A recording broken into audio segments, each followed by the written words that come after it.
What's going on, students? My name is Grayson, and I'm the director of Insideout, our high school ministry here at Journey. We've got a really cool Sunday planned for you guys, but first I want to talk to you about some of the cool stuff coming up. If you're in middle school, you're definitely going to want to pay attention to this. On August 2nd, we're going to be doing a middle school meetup. It's going to be a really awesome time, and here's what you need to do. First, you need to bring a mask, a friend, and a chair, and prepare for the best Coke or root beer float you've ever had. It's gonna be delicious. That event's gonna be from 7 to 8 p.m. So like I said, make sure you bring all those stuff, but especially bring a friend because it's gonna be awesome. Hey, 2 things that you can do right now that'll help you stay connected to Transit and Inside Out is this. First of all, you can give us a follow on Instagram.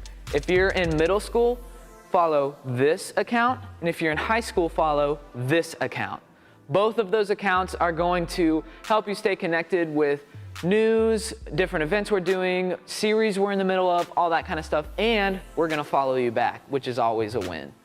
Another thing you can do is subscribe to our brand new student text chain. Now, this is really awesome because all you have to do is, if you're in middle school, text this to 41411, and if you're in high school, text this to 41411. Standard messaging rates apply, but basically it's free, and you're gonna have all the updates you could want sent to you, and not too many though. But this way you're gonna be able to stay connected with everything that Transit and Inside Out is doing, and you'll even get some last-minute reminders for various events. I highly recommend it. I'm gonna be subscribing to both of those things. Now, a few weeks ago, you guys saw a preview for the game that we played this past week, and it's called What's in the Box, and this is part 2, so check it out.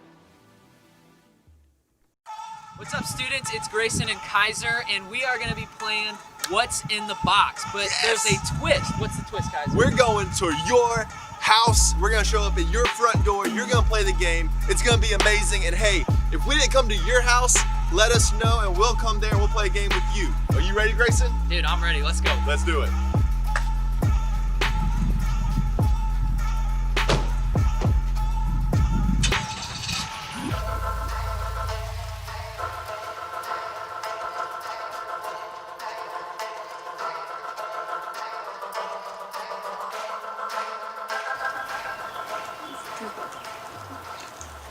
I don't have long arms for this.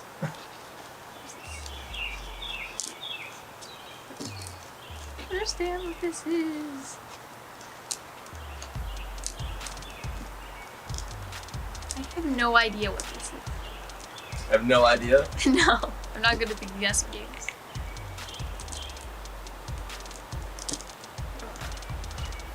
Is it some sort of fruit or vegetables? That's what it feels like. It's a vegetable. Okay. It's a vegetable. That helps. I don't know my vegetables. Something. Squash. Squash? That was close. It was actually a sweet potato. What? It's a sweet potato. Here it is, so you can see it. It's all oddly shaped.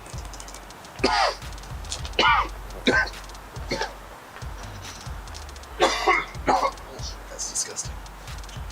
I smile when I'm nervous, so I just keep grinning. It's all right, Mackenzie. Okay. What's in the box? I don't know. Good question. Well, it's wet. I mean, I don't like your face in it. I don't know. Don't like your faces. What is this? Just go for it. Just go for Sounds it. like a bad idea. That's weird. I don't know what that is. Terrible at guessing games. It feels really weird and slimy. It's not slime. Is it slime? I don't know. Just go, like, stick your hand, like, yeah, just get, like, feel it, like, grab a handful, like, just feel it around. Like, Handful. Slime? What? that's kind of like slime. So, because you know how I just had a baby, right? Yeah. That's my son's dirty diaper. Hey, look at your hand.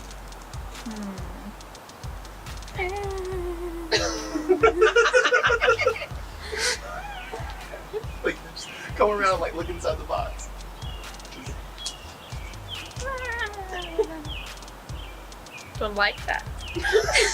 I guessed it. And he has no baby wipes. Very suspicious. Grace. All right, Mackenzie. What's in the box? No. I don't get this stuff all over. I don't like looking at people faces weird. Well, this is a plate, I think. I can't tell because we got the stuff all over my hands.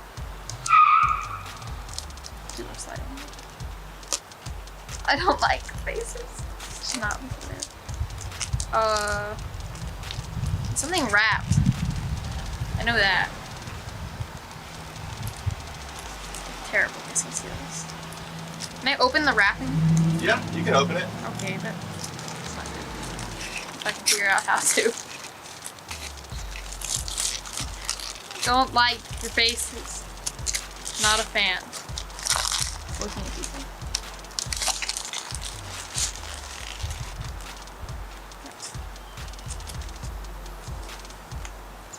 Is it like meat or bread or something? That's what it feels like. I don't know it. It feels weird. Don't like it. So what's you guess? What do you think it is? Some sort of bread, I guess. I don't know. That's what it feels like. It is a Chick-fil-A chicken biscuit. What? Just for you. You put your hands all over it so you can eat it. That's your prize for playing the game today. One, we've got 3 rounds. You can come down and get behind there and stick your hands in there and tell us what's in the box. This thing's a snake. I'm gonna kill someone. We're gonna do 4 rounds with Jetson. I'm about to gag.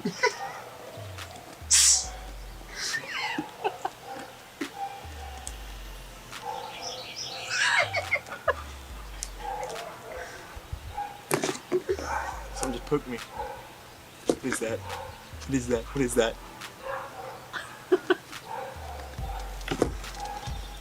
Is this a potato?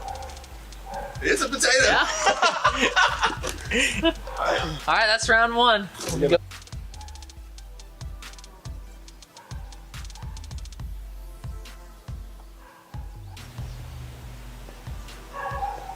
right, buddy.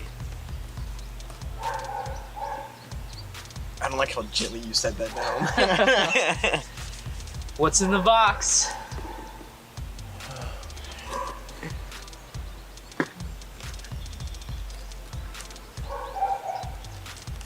The Twizzler. Yep. It's actually a couple of them. So, there's that. You got that one too quick. All right, Judson. He just gagged. What's in the box? What's in the box? He just gagged. Oh, gag reflexes don't let me down.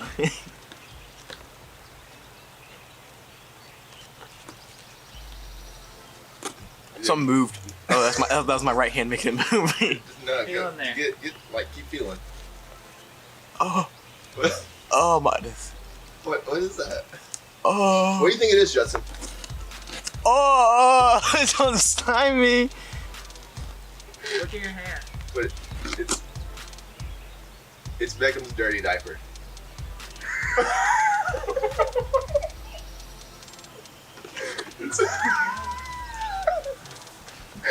Like just take a look in the.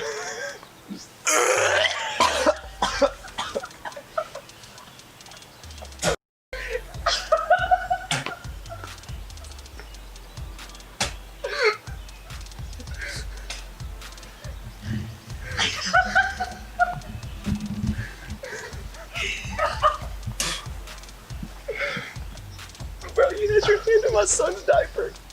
Okay. I haven't eaten anything this morning besides the Twizzler. All right. Final round of what is in the box.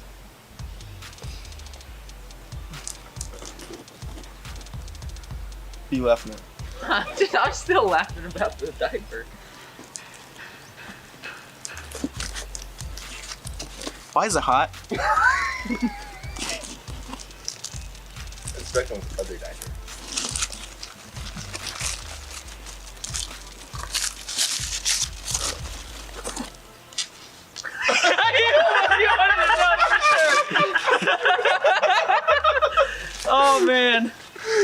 breakfast on sorry for making you gag. Yeah.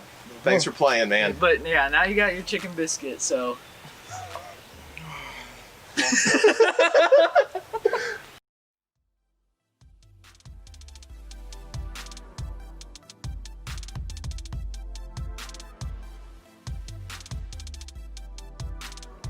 Man, Judson, if you're out there, dude, thank you for being such a great sport. That was hilarious. But hey guys, that's all the announcements I've got for you.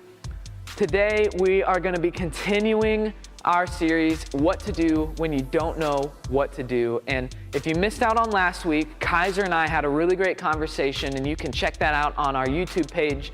We've got a little tab that's called Student Ministry. But check that out after today, because in just a second, Kaiser's gonna be speaking and he's got a great message prepared. And then after that, you're gonna have the chance to jump in to your Zoom groups and continue that conversation. It's gonna be awesome, and hey, I'll see you guys later. So, when you don't know how to do something, how to fix something, or how something works, what do? Ask a teacher? Ask your parents? Ask your friends? Ask someone you really know and trust? No, you go to the internet and ask some randos. But I'm not talking about creeps here, I hope. No, I mean the people of the internet! You know, those people who make how-to videos. Because chances are, if you're trying to figure out something, someone on the internet has already figured it out for you. Things like, how do I unsend a text? No. How do I do a winged eyeliner? How do I get rid of the zit by Friday night? How do I get out of gym class? How do I screen cap Snapchat without getting caught? They'll never know. But then there are things in life that don't have an easy fix, that don't have a simple solution, that don't have a how-to video. Things like what to do when you have problems with family, or when it seems like you have no control in your life, or what to do when someone has done something to you. I mean, clearly, they gotta go. The truth is, there's a lot of life that doesn't have a solution you can just find online. So how do you know what to do when you don't know what to do?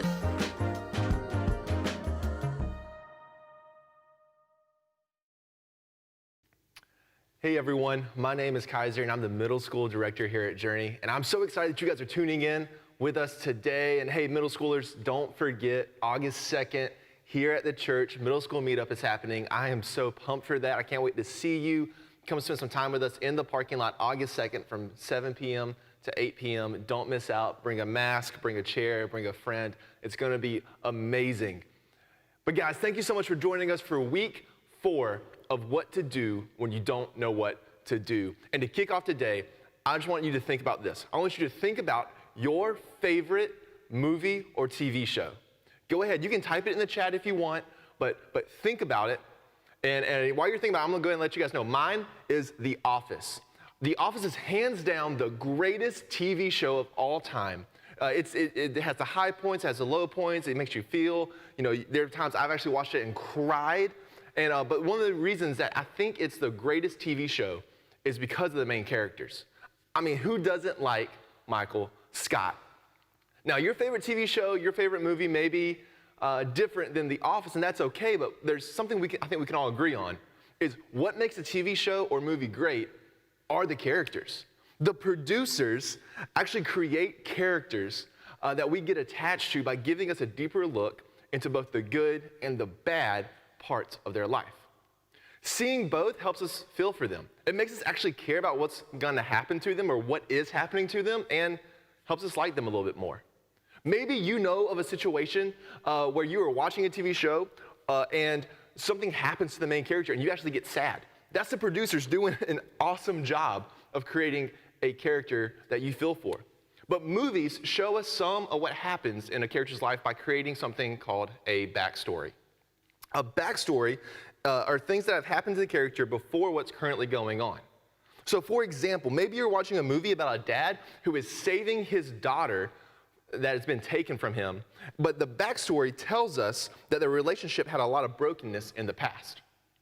Or maybe you're watching a movie about a superhero defeating his greatest enemy, but we discover in the backstory that they used to be best friends.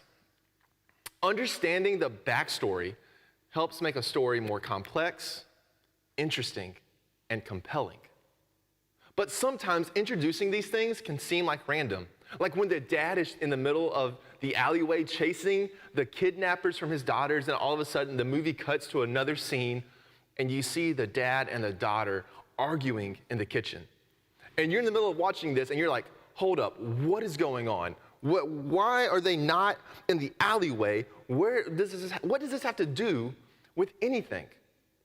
Actually, why is this even in the movie? But chances are you're also felt that way in your own life.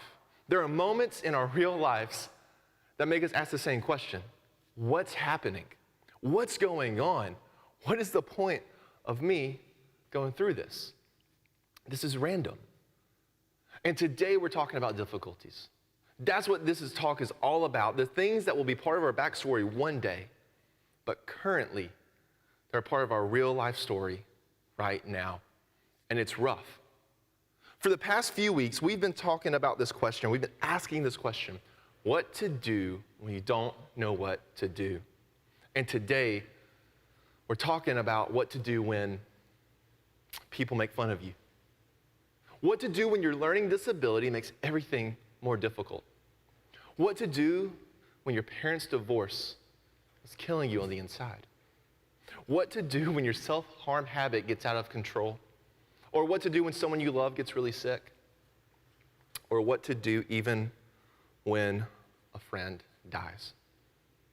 Today we're talking about the heavy stuff, the real stuff, the painful stuff in our lives. But before we can even ask the question, what do I do? We often ask ourselves the question, why? Why is this happening to me? God, why is this happening right now? These are the questions that we ask ourselves. And just like a movie that flashes back to the scene that doesn't seem to make sense in the moment, difficulties can make us feel the same way. Difficulties often feel random, pointless, and unnecessary. Sometimes in difficulties, we see the point after the fact of why we went through it, and that's part of our backstory. Or we sometimes see the point in the moment while we're going through difficulties, and that's really nice. But most of the time, things that don't feel good seem pointless. We've all had experiences that hurt and feel pointless in the moment, whether it was not making your sports team, maybe you didn't get the part in the musical that you auditioned for, maybe you're walking through some family or some friend drama at the moment. Whatever it is, we've all asked ourselves when we went through a situation that was difficult, God, why me? Why is this happening? And when we go through these things, and if you are like me, there's usually not many good answers in the moment. And what's worse, in real life, unlike the movies, our difficult circumstances usually don't get a pretty bow tied at the end of them. And as we walk through them, the outcome may not turn out how we want to. But in those times, it can be really difficult for us to see the point behind our pain. In those moments, to find hope despite the hurt that we have, or to find determination to keep going despite the difficulties.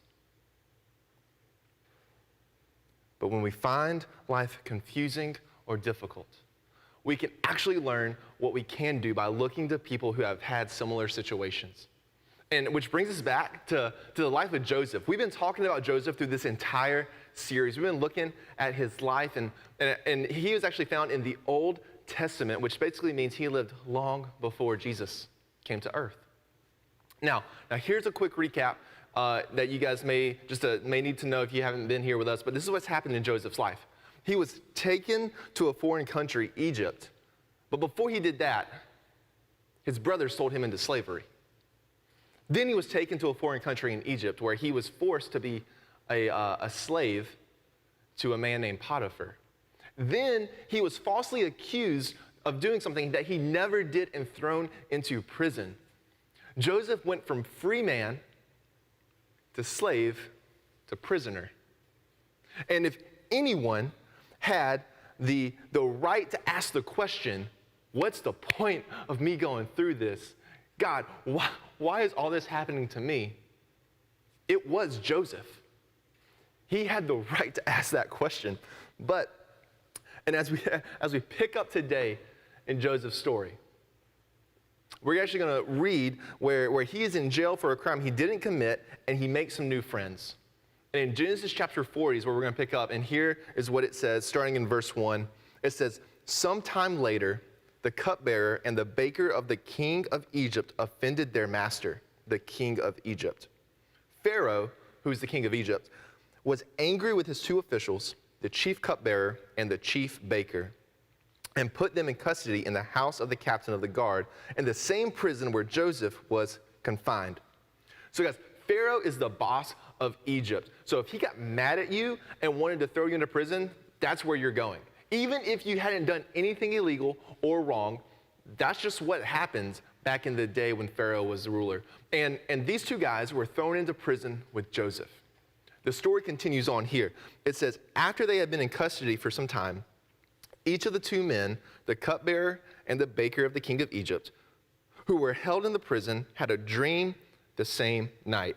And each dream had a meaning of its own. When Joseph came to them the next morning, he saw that they were dejected.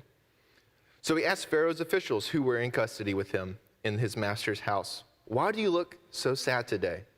"We both had dreams," they answered, "but there is no one to interpret them." Then Joseph said to them, "Do not interpretations belong to God? Tell me your dreams." Guys, there's a lot happening here. Remember, Joseph is in prison for a crime that he actually didn't commit, and even in this really difficult situation, he still chose to honor God. The men told Joseph their dreams, and with God's help, Joseph told them what they meant. And then what Joseph said would happen actually happened. Based on the dream the cupbearer had, Joseph said that he would actually be restored to his position as the cupbearer to Pharaoh, and he was right. Now, for the chief baker, Joseph said he wouldn't have the same luck, and he didn't have the same luck. Joseph was actually right again. But you would think, given what Joseph had done to help the cupbearer out, helping interpret his dream and helping him be restored to his position as chief cupbearer to the king, to Pharaoh, that it would have made some sense for the cupbearer to speak up. Because Joseph did ask the cupbearer and said, "Hey, when you get out of here, please don't forget about me. Please tell Pharaoh about me and get me out of here, because I actually do not belong here." And it would have made sense for the cupbearer to go to Pharaoh and say, "Hey, Pharaoh, thank you so much for getting me out of prison. But hey, there's actually a guy that I was in the jail with. His name's Joseph, by the way. And he actually interpreted the dream that I had to perfection. And hey, Pharaoh, I know that you have some dreams that you want interpreted. This is your guy. You need to get him out of the jail, get him up here on staff as soon as possible." But that's not what happened. Joseph actually stays in prison for 2 more years. The cupbearer, it tells us in the Bible, the cupbearer forgot about Joseph and went on with his life. Ouch. That had to have hurt. Like Joseph was waiting in jail for his friend to remember him. And then he realized that not only did his friend forget him, but actually what Joseph did to help his friend didn't help Joseph's situation at all. I'm sure he was tempted to wonder, God, what is the point of all that? It didn't help my life to get better at all. God, have you even forgotten about me while I'm sitting in this jail? I thought what I did was right, but I'm still here. But guys, 2 years later, Pharaoh had some dreams that really troubled him. And he desperately searched for someone on his staff who could interpret those dreams.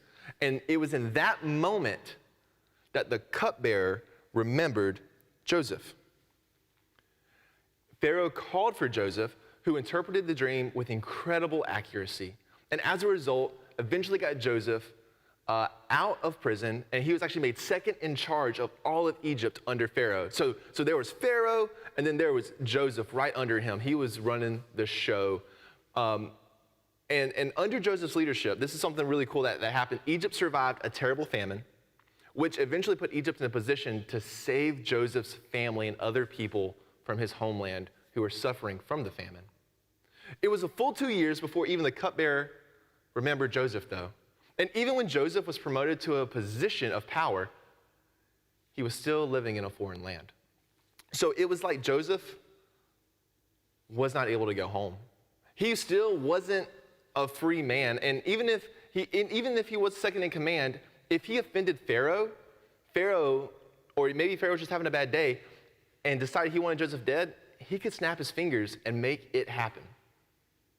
So no, this did not make Joseph's life perfect, not even close. But when we see the big picture of everything happening in Joseph's life, when we see the context of this backstory, we see that Joseph's challenging circumstances uniquely positioned him to do something great.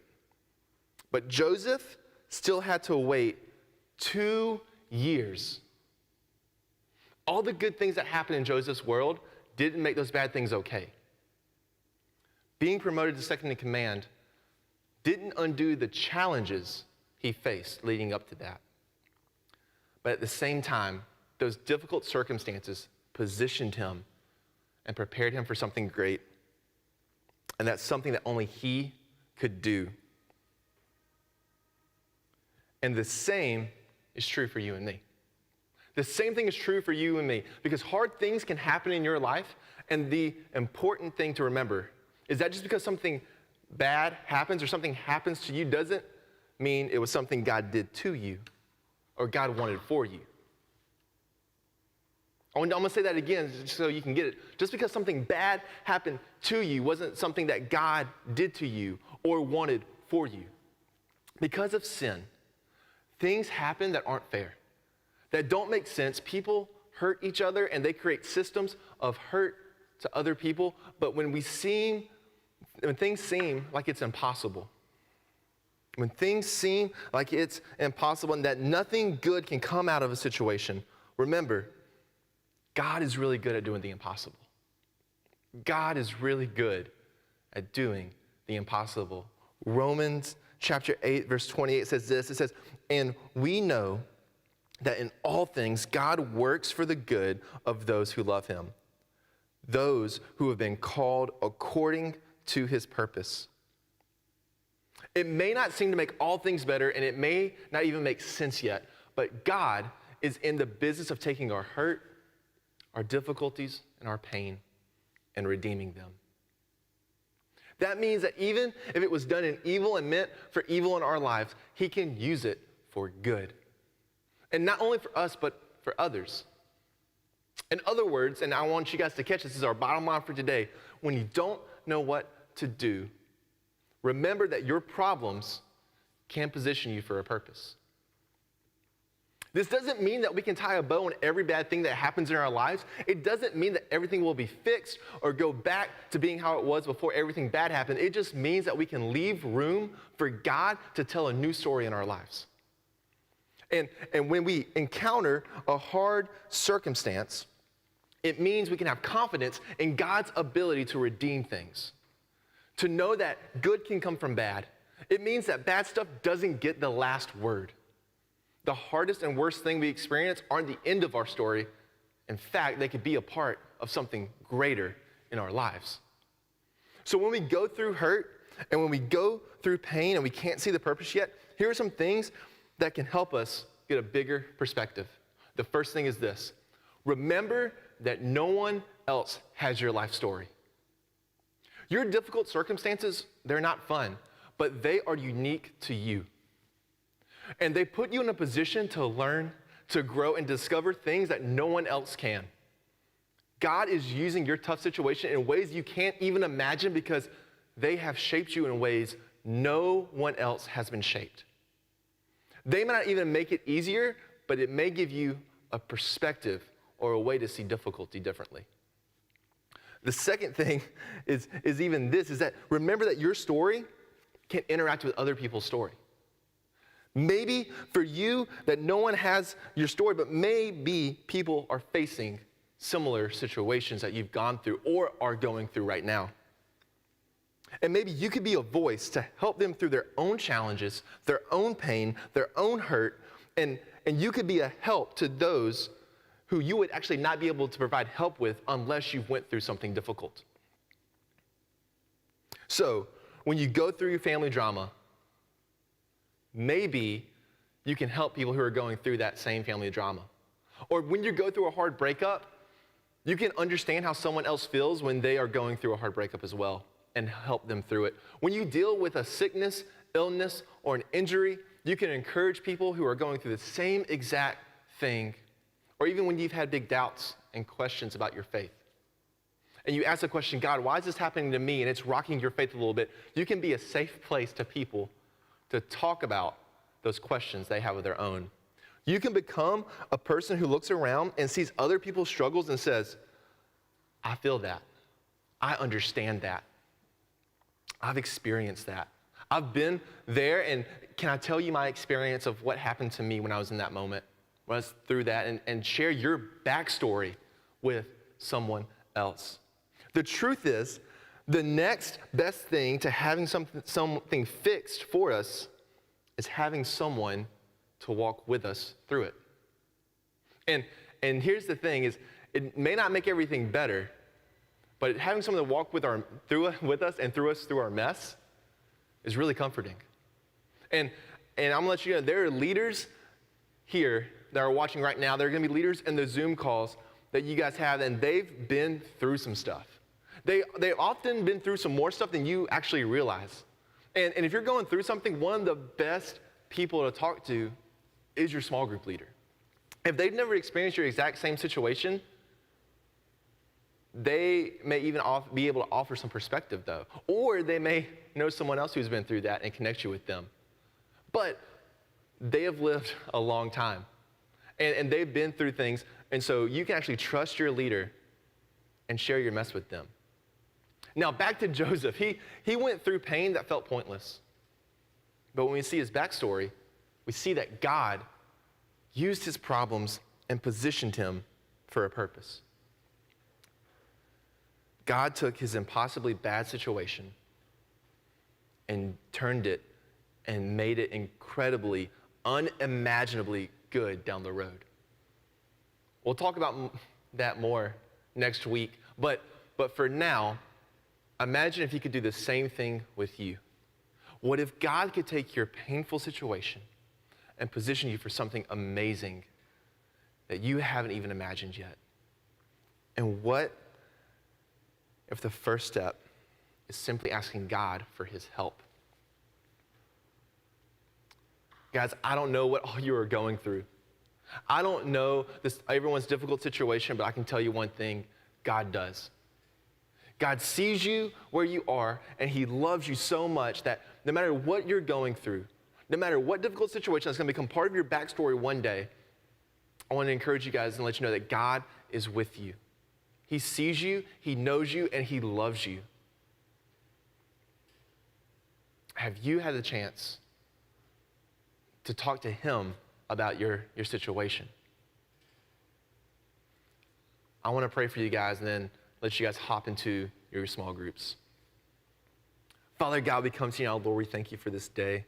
God, I thank you for everything you've given us. God, I thank you for your son, Jesus Christ. And God, I pray that